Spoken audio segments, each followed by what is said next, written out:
Ito naman guys, panoorin natin itong batang si Alvin Akit. Siya po yung na-feature natin dati na kumanta ng, ano ba yun, Lobat na ba? So siya po yung bata mula sa Glan, province of Sarangani, yung probinsya po ni Manny Pacquiao. Ayan, panoorin natin. Hapon lang tayong Ang ganda ng boses ng batang ito. Subalit iniwan mo ng Grabe, ang ganda talaga ng kanyang boses.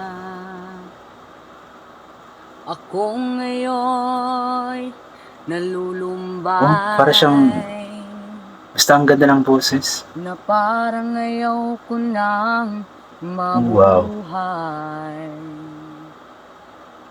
Tanging nakaraan na lang ang siyang magsisilbing alaala. Ang ganda talaga ng kanyang boses, no? Pag-ibig ko sa'yo'y di Parang Jovit Baldivino or di ako sure.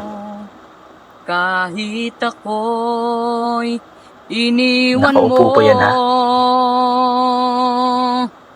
Bakit mo nagawa ang magmahal pa sa iba? May emosyon talaga yung pagkanta niya. Anong meron siya na wala ko? Hindi na ba sapat ang pag-ibig ko? Napakaganda ng boses. Kung alam mo lang, mahal, kung anong hirap nitong damdamin. Talagang meron something sa kanyang boses na parang unique. Sana ay magbalik ka. May pakulot-kulot pa. Di ko kayang mabuhay ng mag-isa.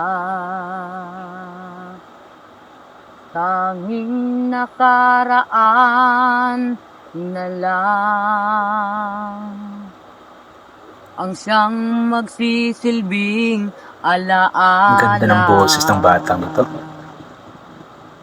Pag-ibig ko sa'yo'y di magbabago. Kahit ako'y iniwan mo. Bakit mo nagawa ang magmahal pa sa iba? Grabe, ang ganda ng boses. Masarap pakinggan. Anong meron siya na wala ko? Hindi na ba sapat ang pag-ibig ko? Hindi na ba sapat ang pag-ibig ko? Ayun po si Alvin Akit mula sa Glan province of Sarangani. Talagang napakaganda ng kanyang boses guys. Sinasabi ko nga na para siyang unique na boses na parang yung style niya is para kasing si Jovit Baldivino. Yun, napakagaling ng kanyang boses, napakasarap pakinggan. Yung kahit na hindi birit, yung hindi siya bumibirit pero napakasarap pakinggan ng kanyang boses, napakagaling niya mag-deliver ng kanta. Then chill na chill lang yung pagkanta niya, nakaupo pa. Nakaupo yung bata, napakagaling niya, napaka-talented na bata. Yun nga, sana yun nga yung pangarap natin sa mga batang pinifeature natin. Sana nga balang araw ay makita natin sila sa national TV, sa mga competition like The Voice, The Clash, Singaling, sa Tawagang Tanghalan. Nang sa ganun is may showcase talaga nila yung kanilang talento. Kasi sayang din yung talento nila eh. Napakagaling ng mga batang ito. Although nagte-trending sila sa social media, pero iba pa rin talaga yung mayroon sila or makita sila sa TV ba. Especially kapag manalo, talagang mababago ang buhay.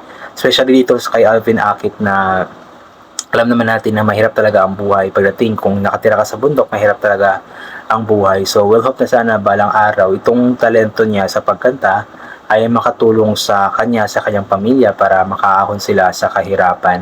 Ang nag-upload nito ay si Ma'am Daisy. Nakalimutan ko yung buong ilagay ko na lamang sa screen si Ma'am Daisy something. Dati pala is si Alvin Akit. Alvin Akit din po, support nyo yung kanyang Facebook account. Alvin Akit din si Ma'am Daisy. Parang po yung support po, i-follow nyo po.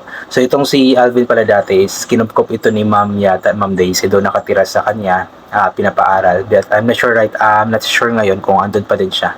Pero yun, isa lamang ang masasabi ko na napakagaling talaga ng bata. Sobrang galing, sobrang talentado.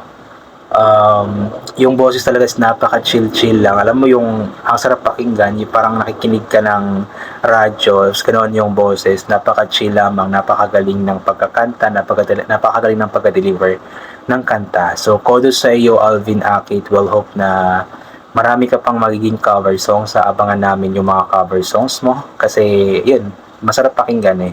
Marami pa siyang mga kanta doon sa, sa Facebook account or Facebook page ni Ma'am Daisy. May mga siya dun eh, may mga kanta siya na gumagamit siya ng ukulele na instrument. So kung gusto niyo pong mapanood, gusto niyo pong ma-check yung mga ibang mga cover videos niya, cover songs, is panoorin niyo po, inulit ko, i-support niyo po yung Facebook page ni Ma'am Daisy.